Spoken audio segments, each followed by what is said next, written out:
waiting, watching, listening. These are the trademarks of a specialized soldier. A soldier who operates miles behind enemy lines, gathering data and information, helping their comrades to win in battle. They are the unsung heroes of modern land warfare. They are the best of the best. They are Reconnaissance. Ready, set, go!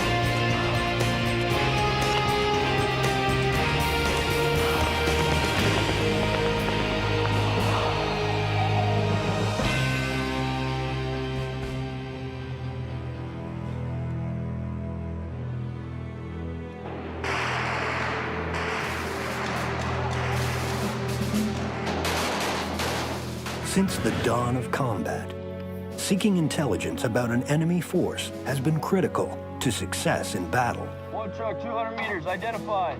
Weaknesses, strengths, tactical capabilities, all are of vital importance. The ancient Chinese military general and strategist Sun Tzu, who authored The Art of War, understood this well when he wrote, "If you know both yourself and your enemy, you can win numerous battles without a single loss." What was true in 600 BC still applies today. Successful gathering of intelligence on an enemy force is critical for a battle commander. Today, whether in the air, at sea, or on land, gathering intelligence about an enemy force is one of the top priorities. Modern technology has greatly evolved the search for quality intelligence. From satellites in space, submarines along a coastline, Speed 20 knots. That was the merge? to unmanned aerial vehicles over a battlefield. Technology has changed the way intelligence is gathered. However, technology does have shortcomings. Out to you. There is one means of gathering intelligence that is still considered the very best by most field commanders: reconnaissance. Militarily, reconnaissance is defined as the active search and surveillance to determine an enemy's intentions. By collecting and gathering information about their composition and capabilities. There are two means of gathering intelligence. The first is active reconnaissance of enemy forces. The second is surveillance. There's one big definitive difference between reconnaissance and surveillance, and that is that on surveillance, you're static, you're holding your position while you look at an objective to collect the intelligence, and reconnaissance is where you're actively moving around the objective to collect the intelligence. That's the definitive difference in them. In coalition armies, reconnaissance has different titles. In the British and Commonwealth armies, such as Canada or Australia, it is known as Recce. Both Britain and Canada train in field-specialized Recce units, such as the Special Reconnaissance Regiment or Pathfinders. In the United States military, reconnaissance is known as recon. Essentially, every arm of the U.S. military has a recon capability, including special forces. From U.S. Army Scouts to Marine Corps Force reconnaissance. This intelligence gathering capability is a top priority. Do you have enough water? Reconnaissance in the Army is done by two very different means. The first is armored reconnaissance. Specialized armored units who are trained in intelligence gathering, making either overt or covert probes of an enemy. Usually, These specialized units, such as Striker Recon, work ahead of the main force. The second type of reconnaissance is more clandestine. Specially trained soldiers work miles behind enemy lines, actively gathering data and information using specialized technology.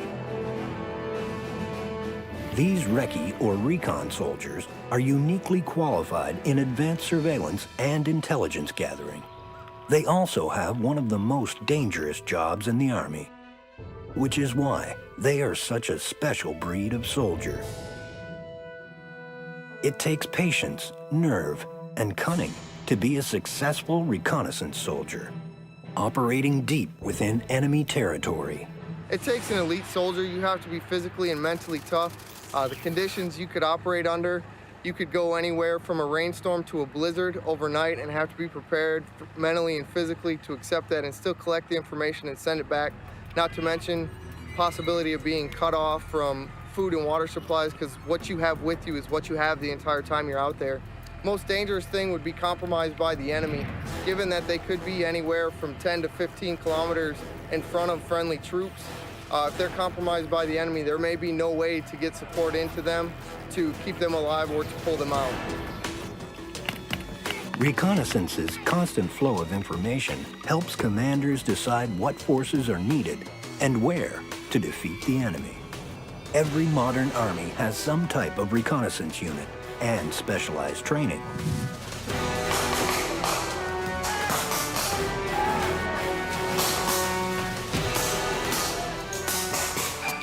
In the U.S. Army, the training is done by the famed Army Rangers.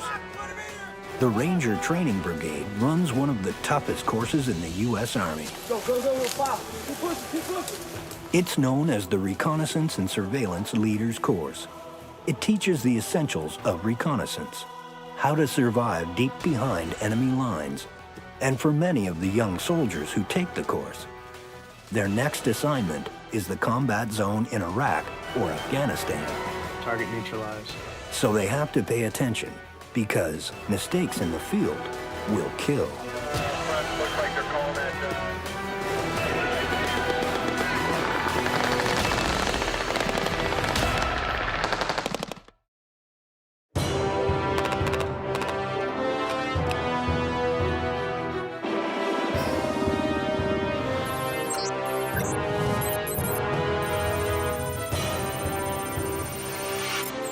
Fort Benning, Georgia, the largest training facility in the U.S. Army.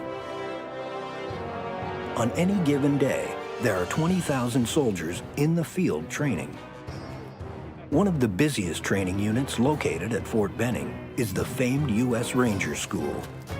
Technically known as the Ranger Training Brigade, they run the U.S. Army's premier leadership course.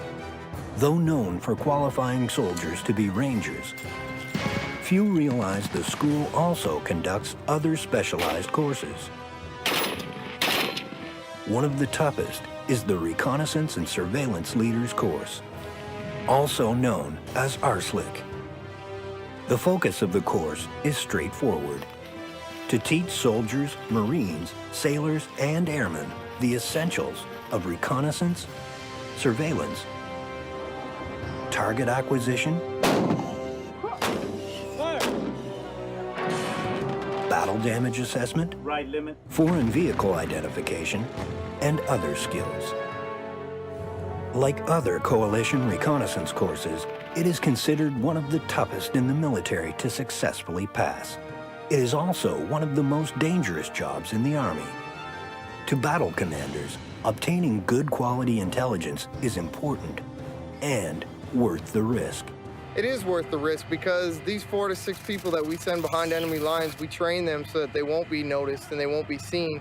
And through that training, they could save hundreds of lives because they've actually seen the enemy and the capabilities of the enemy. As an intelligence person, it feeds me, it helps me answer my request for information that the commander has. We may be able to collect some of the same information from electronic means, but it's another means of verifying the information. A person actually seeing it is much more reliable and dependable than any other means of collection.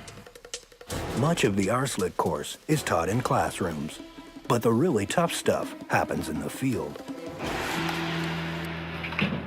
Rain or shine, day or night, students are put to the test.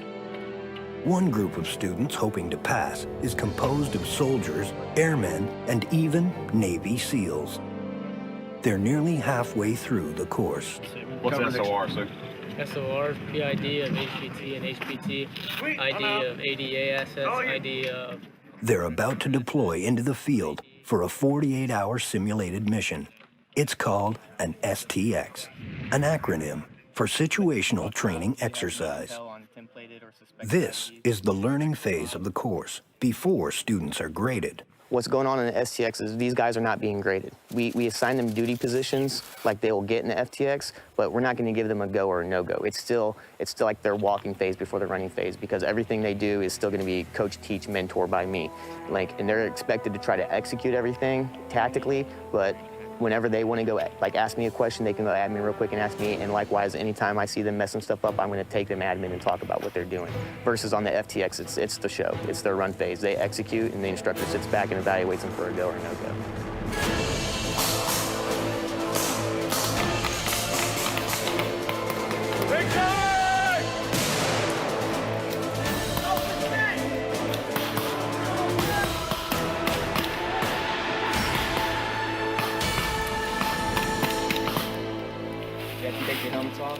Sergeant Gilmer is a perfectionist.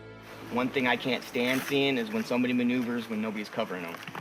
Passionate about details, because he knows that details are everything when operating behind enemy lines. Truth be known, you probably would have dropped that whole element, but you probably would have taken 1 or 2 casualties. Because you guys were point blank on each other, shooting at each other, so you need to move fast and have some violent action. Inattention to details can compromise your unit and get you and your comrades killed. When you're behind enemy lines, you have to be constantly alert, making sure you're not leaving tracks, litter, or telltale marks that will help tracking teams locate you. Typically speaking, do you know how long it takes the ants to go back in the anthill after they're disturbed? 30 minutes, okay. Now, if there was a footstep in it, you could smooth the footstep out real quick. Okay. Do it quick, though, because the ants will quick. Okay. The biggest exciting thing kind of already happened. We got a little firefight and got some indirect fire going at them. What's really going to go on now is a lot of me evaluating on what they're doing as far as how they maneuver through the wood line, all their SOPs as far as like how they negotiate a linear danger area or a road, and how they do all their other SOPs like long halts and all that. The big next thing is going to be what's called the leader's reconnaissance for the objective, and that's really important because it sets the tempo for everything that's going to happen after that. And what they're going to be looking for on there is a good position for surveillance. The students set up a 360-degree defensive position and wait for darkness. Sergeant Gilmer examines everything they have done, looking for mistakes. Just before darkness, the unit sends out a 2-man reconnaissance team. The team is tasked with gathering intelligence on a simulated enemy position. It's all about stealth.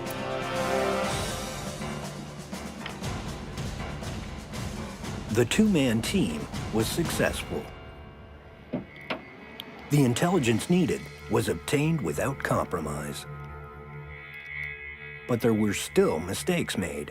You did get compromised one time. On the flip side of that, they were actively looking for you. But if you're doing this job in theater, they may or may not be actively looking for you, and it takes that one slip up and you're compromised, you know what I'm saying? It's all part of the very steep learning curve on this intense course. For the next part of the course, the instructors will not be so kind. Mistakes will result in failure, because they know, like in war, there are no second chances.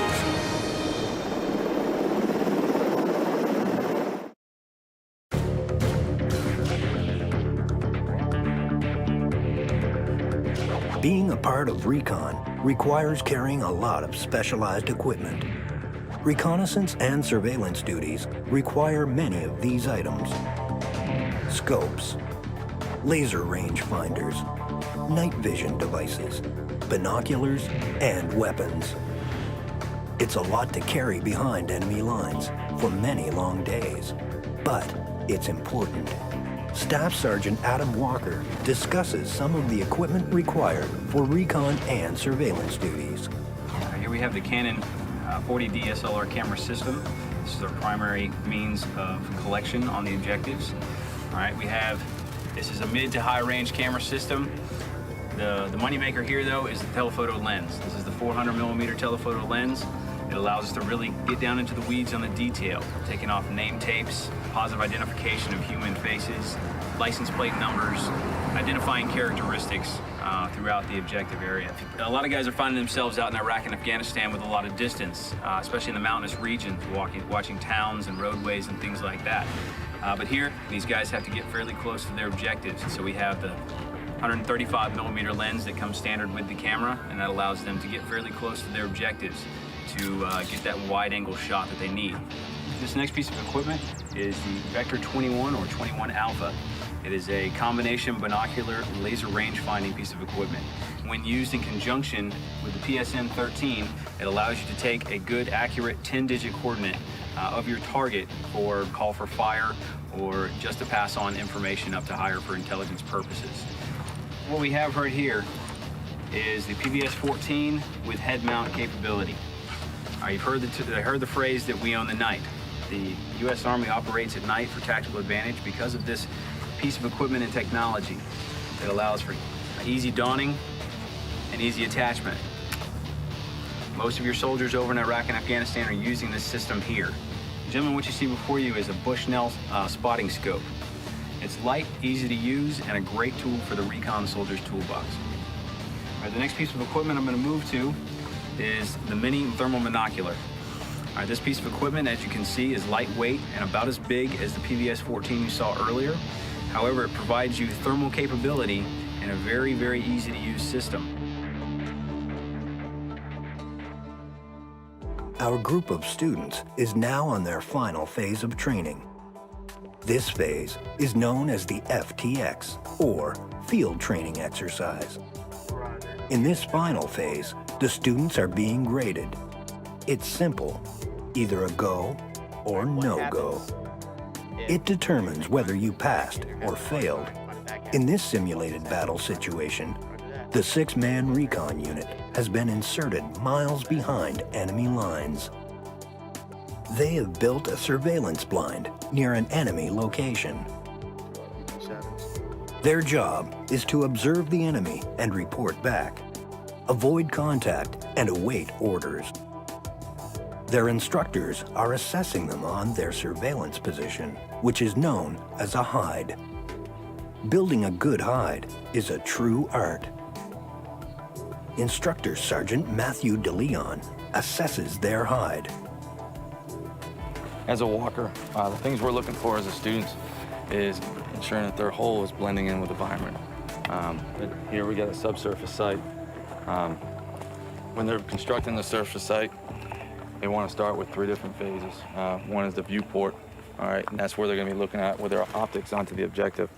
All right, that's the most important portion of the subsurface because everything else gets wrapped around the viewport. Once you build that, then you go ahead and start your main body. All right, some mistakes on here. As you can see, it's all green here. So what they could have done is actually dug up some bushes and actually put some topsoil on here and actually made it just look like the continuous vegetation as you can see behind us. Where we're standing right now is about 10 meters, roughly 10 meters from the hole. Trying to look to see if we can see the site, if it sticks out for any means. We're looking around the surroundings to see if it blends in with the environment. There is some key parts you can see a little bit of the dark spots versus where it's all light, especially with the sunlight's coming through. There shouldn't be any shadows. We're also looking around. You can see where it stampeded from the students when they walked around. So that's an indicator that someone's actually, there's a hole or something's going on in that area. A lot of these students are leaving from here right to deployment. So this is their last chance to correct any of their mistakes. All right, this is important for them to take these techniques and tactics back over there for survival for their teams and actual completion of their mission. If they don't correct their mistakes here, they're likely going to take them to Iraq, and in return, their teams can get compromised and a loss of lives are there. It's all over. This group of students are the lucky ones. Everyone in the team passed. One of the quickest ways to extract them from heavy forest cover is known as spies. It stands for Special Patrol Insertion and Extraction System. Using a single rope, the entire team can clip on and be safely hoisted away by the UH-60 Black Hawk helicopter, escaping enemy forces and returning back to home base.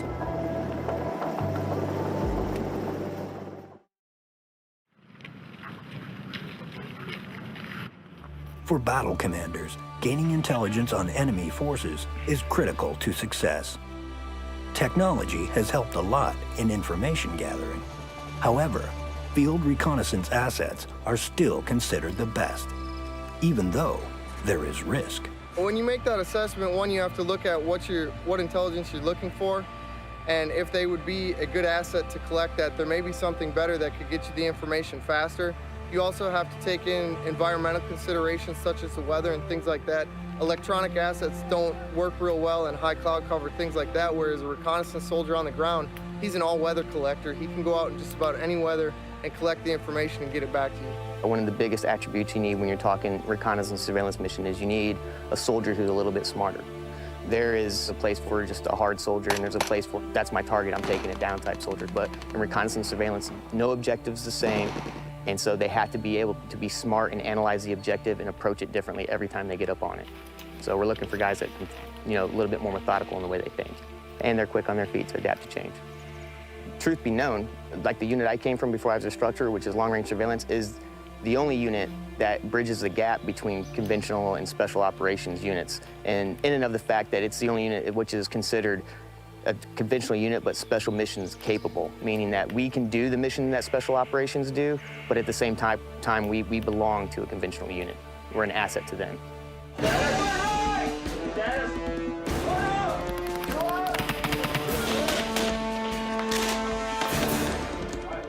Today, modern militaries are training their personnel to win battles in every dimension of war.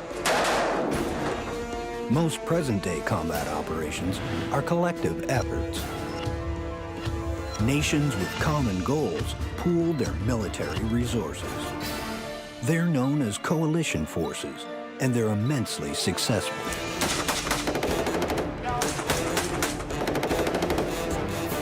But it takes a lot of training, liaison, and cooperation to make these combined forces work. In combat, the stakes are high, so the training coalition forces conduct has to work. It's a matter of win or lose, life or death.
Since the dawn of conflict, combatants have sought friends in battle, those who share a common goal.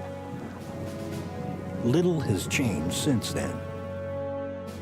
Nations have crafted defense agreements and military alliance pacts signed to avert war or even to cause it. Collective defense agreements have been common in Europe for a very long time. More familiar to most people are the alliances born from the two world wars of the 20th century. In World War I, Allies was the term used to describe those countries that fought against the Central Powers. In World War II, this phrase was further refined calling the nations united against Nazi Germany and Imperial Japan Allied powers.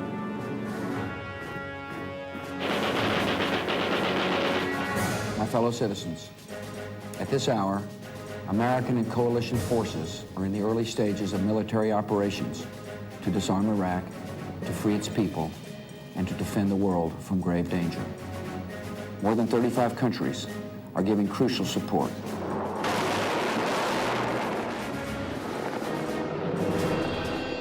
Today, nations band together for a multitude of missions, tasks, and operations.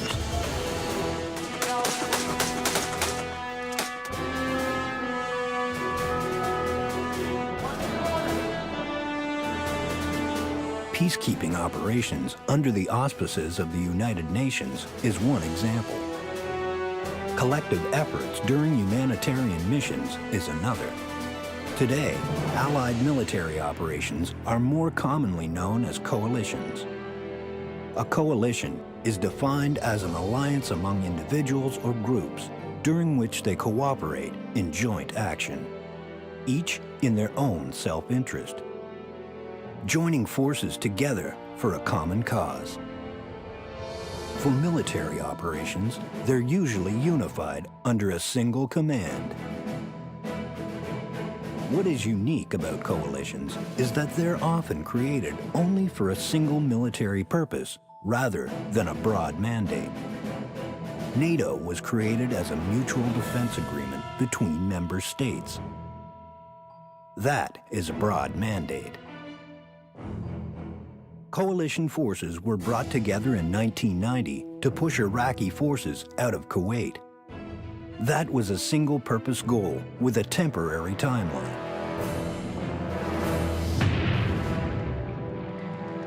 Many countries belong to the Brotherhood of Coalition Forces, brought together by common goals, often common language, and common threats.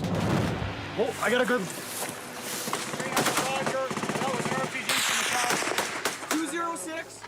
Well, at the end of the day, the United States is discovering that we don't go to war alone. We go to war with coalitions of the willing and with like-minded nations. And it's important, I think, that we spend some time training together to learn how to speak each other's language, if you will, to learn how each of us operates, and to learn how to operate together before we actually have to go off and execute that in wartime. So from the perspective of learning to train the way that we're going to fight, which is as part of a coalition, I think this has been a great opportunity. The training coalition forces conduct has to be the best. They must learn other countries' methods, tactics, and weapons, and coordinate it all successfully on the battlefield. It's deadly serious training, with serious consequences for failure.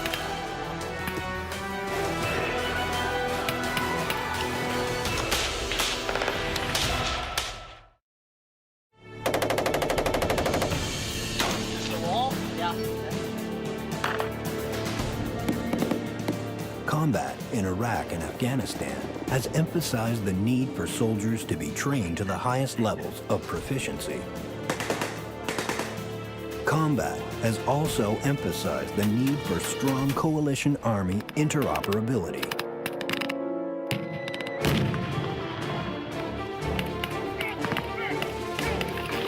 Success in battle cannot be achieved unless soldiers of all coalition countries can work together. This need was the catalyst for the creation of a specialized program. A program that has become a model for other armies around the world. It is called ABCA.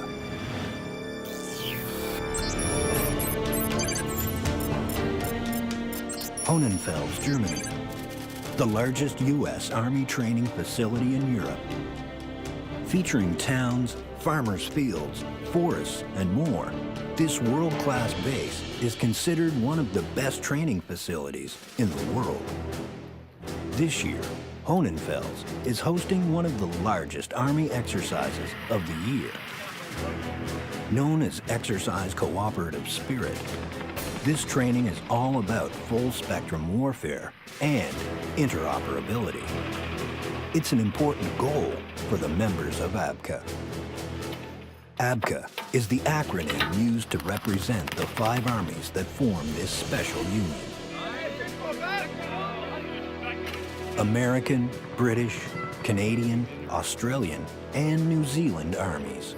The ABCA program is an evolving organization that reflects and pursues the shared national values and defense goals of its member countries, all working together with one common purpose in mind: success on the battlefield. ABCA's roots date back to 1947, when the need for post-World War II training was re-emphasized. American and Commonwealth nations did not want to lose their combat capabilities. Shared training exercises combined with staff liaison positions were considered the best way of ensuring common battlefield capabilities. This program took on renewed focus with the emergence of the Cold War and the spread of communism. Today, it's just as important, as all the members of ABCA deploy and operate together in Afghanistan. Exercise Cooperative Spirit is a 15-day event that is testing the soldiers of ABCA with a broad range of tasks and dangers they'll face overseas. From IEDs to urban warfare, the soldiers are learning to work together. It's something they must all learn to do.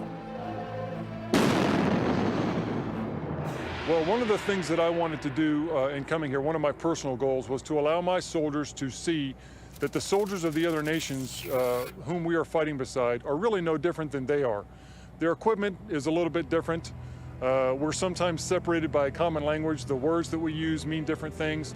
But at the end of the day, their soldiers are every bit as committed and patriotic, dedicated to the cause as our soldiers are, and extremely well trained. And so far, we have been able to see exactly that. And our soldiers will be enriched by the experience of having been able to train alongside our allies.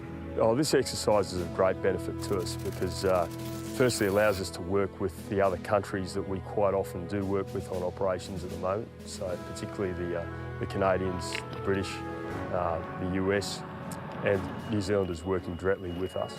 And it's directly preparing us, in my view, for operations in Afghanistan, and there will be quite a few people from my element who will be taken on a task force to operate in Afghanistan next year. And by learning how these other countries work, their TTPs, their language, and how we can get the best out of working with each other in an environment where we are replicating Afghanistan in this exercise, we really are preparing ourselves well for future operations. Communications, tactics, weapons, they're all slightly different between coalition armies. This is one of the reasons why training is so important: interoperability. Understanding how your coalition comrades work. It works well because we've got a long history through the ABCA partnership of actually operating together. So a lot of the procedures and things like that, while there's little things that crop up, overall it's pretty well a common operating picture. And I think that that alliance that we've had in place for quite a period of time has enabled us to get to this point of interoperability where we're at today. Probably the biggest thing for me is the way the other countries and we all relate to each other, and how different we can be, but also how similar we can be into different aspects of our training. Even doctors and medical staff are here learning how to work with their coalition partners, ensuring they understand the different procedures and methods each country uses in treating the wounded. It's coalition training that will save lives on future combat missions. I've never been in this environment before with the ability to have the assets that I've had on paper before, but to have the interoperability between, say, working with an Australian doctor and nurse, passing along, going over this morning and working with the striker team, knowing that if I say something, it will be done. So having to set an LZ, having my medevac helicopter come in, maybe a CASEVAC being conducted in a military vehicle, or the other day having to lift it by getting a group of men together and carrying it a short distance. Comes back down medically wise to we all practice from the same book, whereas the most severe casualty or patient is treated first, and then on soldier side of things we all have the same common goal. For many of these coalition soldiers, this training is vital to their survival in Afghanistan. The scenarios are meant to be realistic, so they get the maximum training value every day.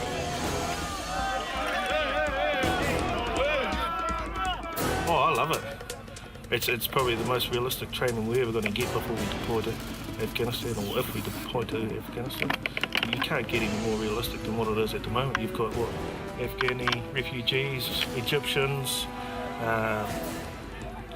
Arab-speaking people. You've got a lot of mixture of people out in those towns, and they all speak different dialects. So very rarely will you come up against people like that back in New Zealand. We'll start with these two. If we, in the 15 days or so we have to train a force when they come here, when after they're deployed and they come back and they can say, those 15 days at Homefields were the hardest days of my 15-month train up and deployment, then that's our goal.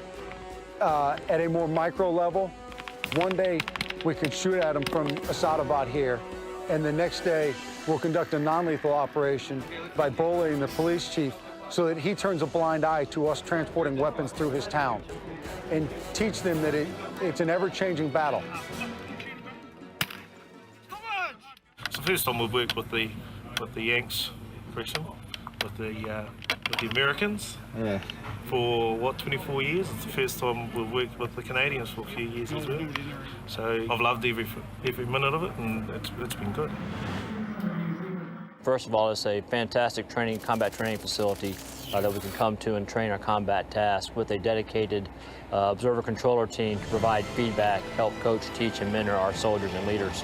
And then second, it's a great opportunity to train with our allies of the ABCA organization, learn how they operate, and just sort of get a better feel for them as people, better attitudes toward them to help the common fight. And then that the Canadians, British, Australians, New Zealand soldiers and officers are good people.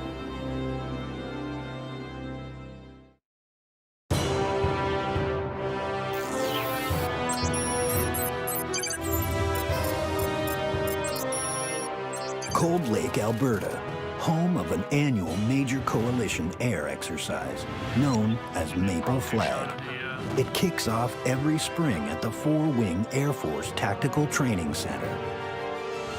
Intensive training in a simulated war, experienced international fighter pilots, and rookies getting their first taste of air combat. This is Exercise Maple Flag. Cold Lake is unique because of its airspace. We have miles and miles of surface area where we can drop munitions for simulation, as well as the airspace over top of it in which we can have the air-to-air engagements. And the whole thing is pretty much unrestricted. They have to make up their mind. I mean, the whole Maple Flag scenario is developed to get a new wingman through his first 10 combat missions. Because statistically speaking, first 10 combat missions are where most losses occur. So if you survive your first 10 combat missions as a new wingman, then you're pretty much good to go after that. So what Maple Flag tries to do, it's 2 weeks long. A wingman will fly 10 times over those 2 weeks, and we try and give them as close as possible those first 10 missions, as much as we can close to wartime, while still keeping it safe. The best part is seeing the international flavor brought to the exercise, to see the junior pilots dealing with their counterparts in other air forces or other ground forces, and to see them finally get that air of satisfaction when the exercise draws to a close and they really have learned some really valuable lessons. English is a universal language of aviation, and fighter pilots are fighter pilots. We normally don't have a problem getting our point across, being all Type A personalities, but that is also a big aspect of Maple Flag, is a social side, to learn you know, to learn how other countries operate, to learn how to communicate effectively with those other countries, and learn the strengths of each aircraft platform that they fly. 165 here, Falcon 25 here, Widow 41 here. It starts from a international focus of being able to fly together as different countries in a coalition environment. Most of the countries are NATO, there's a couple that aren't. And be able to work together and fly together and integrate is huge. It means that we can develop standard operating procedures so that we're compatible if we do have to go to war. You have Singaporeans, Germans, French, Americans, British. We've got guys from New Zealand here, and we really do talk the same language. You know, small deviations, but we're all really on the same page, fighter pilots, and I think we're all on the same mindset. It's all about training fighter pilots, teaching them war fighting skills, skills to achieve mission objectives, and possibly help them stay alive. Aerial combat. It's fast, furious, and intense. It always has been.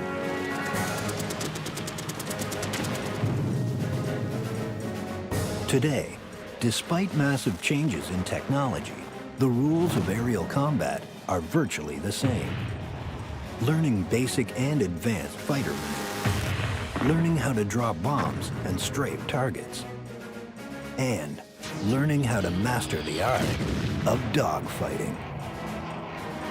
Here at Maple Flag, veteran fighter pilots come to hone their skills and to mentor novice pilots.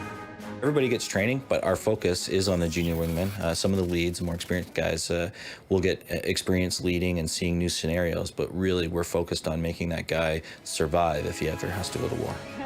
I love the job because it's actually, for me, it's an extremely meaningful job. On any given day, you don't know what you're going to expect. For every time you step in that jet, you got a new flight, you learn something new. I like that. There's no monotony in the job, that is for sure. Which is really great. And, you know, I take it very passionately, the whole idea of, you know, serving my country. For the junior flyers at their first Maple Flag, this is where countless hours of training begin to sink in. This is where the lessons learned begin to pay off. Because they know, in real combat, there are no second chances. Teamwork is extremely important for fighter pilots. Although you're the only guy in your jet, we never go anywhere operationally alone. We're always, as a bare minimum, a pair. And we do that to take care of each other. It gives us 2 brains, 2 sets of eyes, 2 radars, and twice the amount of weapons we would carry.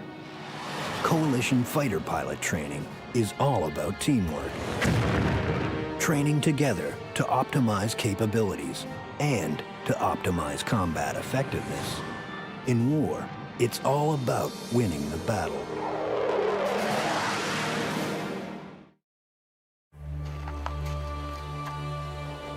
Coalition forces work, the brotherhood of arms, common goals, similar threats. All these factors bind coalition forces, galvanizing them into action as a unified force. A force of friends and comrades, a force with punch.